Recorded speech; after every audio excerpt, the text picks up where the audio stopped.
Hey guys, how's it going? Yuri here as usual, and there might be two things that you're wondering. The first thing is, why on earth am I wearing a toque? And the second thing is, why on earth do I have a huge box and a huge bag of candy sitting in front of me? Well, the first question, why do I have a toque on? Because I'm freezing. As you may know, I have a kind of lower level office, and it gets cold down here because heat rises, and right now it's pretty cold in southern Ontario, so I'm putting my hat on. So, this is the kind of the way I roll because I get cold pretty quickly. So that's why I'm wearing a toque, at least momentarily. The second thing is obviously the candies here, and the reason that they're sitting here is because they are going to fuel me for the rest of this day with tons of energy, right? Not. Okay, so the real reason that they're here is actually that, as I mentioned yesterday, we're going to be looking at Halloween candy, chocolate bars, all that kind of good stuff, right? So as I mentioned, I think in the previous video before that, when I was younger, and this is like 10 years ago, like literally into my early 20s, I would still go trick-or-treating and come home with this times 10 in terms of candies and chocolates, specifically chocolates, because I do really enjoy chocolate even to this day, and I might even have a coffee crisp. You know, that's how bad it is. But we'll, what I want to do in this video is I want to show you how little candies like this, and again, you can see that this box isn't open, right? So I'm going to just open this up right now. This will be the inaugural opening of the Hollywood candies. And I'm just going to show you something. Just give me a second here. Alright, so I'm going to grab an example of a coffee crisp, okay? So I'm looking at the nutrition label here for a second. I'm going to give you a close-up. If you can see this, I'm going to just bring it in front of the camera. So what we're going to look at, if we can get this there, is coffee crisps. Okay, so just on the one side of the screen here, right, where are we? Somewhere right there? Somewhere right there? Right there. Okay, so we're going to look at coffee crisp, and the one thing I want you to look at is the sugars.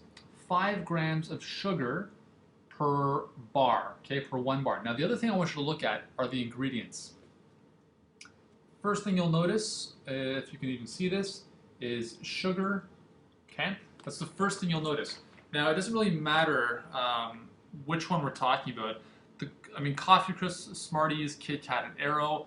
First ingredient is sugar. Smarties, milk chocolate, which is comprised of sugar. Kit Kat milk chocolate, which is comprised first and foremost of sugar. So the first ingredient in all of these chocolates is sugar, okay? Now, what you need to understand about sugar is that sugar, in this case, represents sucrose, okay? So when you think of sugar, sucrose. Sugar is table sugar, that's what they're referring to, okay? Now, as I mentioned before, sugar, or sucrose, is 1 molecule of glucose, 1 molecule of fructose, okay? Now I'm going to talk about why that's important in this video. So let's see, just before we get into that, let me see the other ingredients here, because I'm going to talk specifically about the quantitative side today, not so much the qualitative side, but let's quickly just look at the ingredient list of coffee crisps. Sugar, wheat flour, modified palm, which is a type of fat, sunflower and safflower oil, modified milk ingredients, cocoa mass, cocoa butter, soy lecithin, coffee, sodium bicarbonate, lactose, cocoa, yeast, polyglycerol, I don't even know what that is, and natural flavors. Okay, so what's the big issue with this? Okay, so first of all, let's examine that we're talking about literally 2 bites of a coffee crisp. This is how big a bar is. Okay, the big coffee crisp bar we know is probably like 5 times this size. So I'm just going to take the assumption of one of these little guys, and let's assume that on Halloween you might have 10 of them. Okay, so 10 of these are a combination of 10 other chocolates. Now, one of these bars has 5 grams of sugar. Now we mentioned that it has half glucose, half fructose. Now here's why this matters. I mentioned in the other video that fructose is metabolized very differently than glucose is. So what happens in this case is glucose, 80% of glucose, is absorbed right through the small intestine and goes directly into your bloodstream, because in the bloodstream, glucose is the currency. Okay, it goes into your cells, and the cells use glucose as a substrate to produce ATP, which is the ultimate source of energy that our cells need.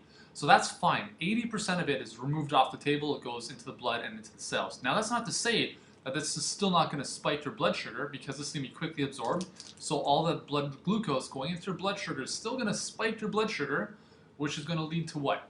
Right? And spike in insulin, which is then going to store a lot of that sugar into your cells, specifically your fat cells, assuming that your muscle glycogen is taken up. Okay? So that's the first part of this equation. Now, 20% of glucose is then going to be filtered. It kind of 80% goes right into the blood, 20% goes directly to the liver for processing. So the liver is going to store some of it as glycogen. It's also going to produce ATP for its own purposes. So 20% of that. Now, if we take 5 grams, 2.5 grams would be glucose, 2.5 grams would be sucrose. Okay, so 0.5 grams of that glucose is going to go right to the liver. That's 20%, and the other 80%, the 2 grams, is going to go right into the bloodstream. And to be honest, guys, our bloodstream really only carries about 5 grams of sugar at any point. Okay, so that's right there. That's almost half of your blood sugar for any given moment in time. Okay, so you have a couple of these, your blood sugar is going to go through the roof. Okay, so now we've got 0.5 grams of glucose to the liver, and the other 2.5 grams of this sugar, which is fructose, goes exclusively to the liver.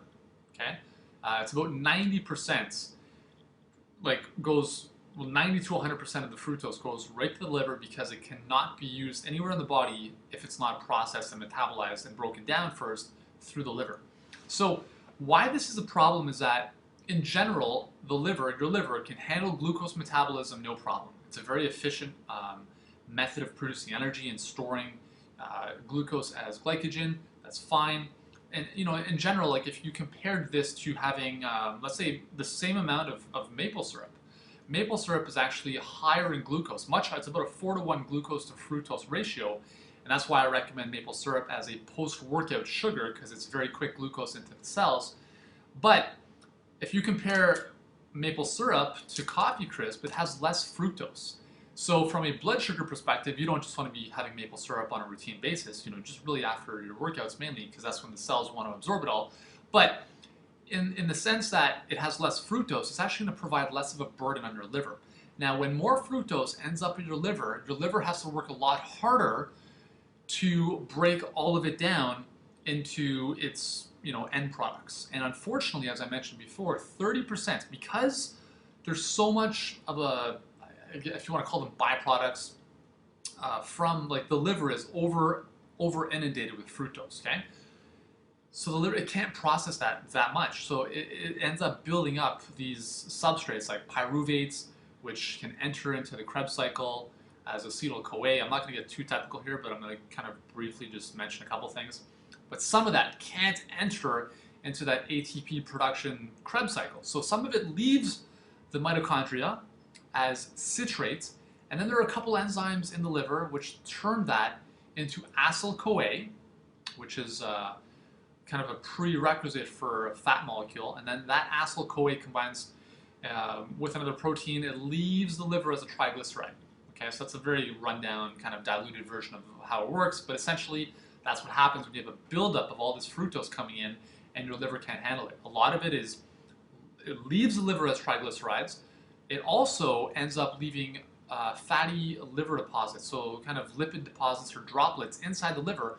And if you've ever heard of fatty liver disease, the reason for that is not fat, okay? And it's not, it's not fat. It's really coming from sugar and alcohol, because fructose and alcohol are metabolized almost identically and have the exact same byproducts, more or less.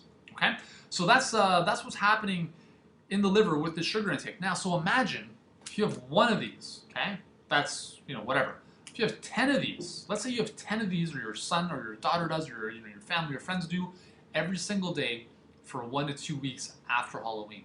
Right? Just imagine the increased amount of fat storage that's going to create. Okay, 30% of fructose. So in this case, we have 3 grams of fructose from the 5 grams, or 2.5 grams of fructose from these 5 grams that are ending up in the liver. If we multiply that by 10, that's 25. If we take 30% of that fructose, I'm just going to bust out the calculator, right? That's 7.5 grams of fructose now being metabolized as fat. Now, if we convert that just by carbohydrate molecules, that's 30 calories of of fructose, right? But if it's metabolized as fat, then it might be converted at a higher ratio, which means that we now multiply that by 9 calories per gram. So 25 times 9 equals 225 calories because now it's being stored as fat.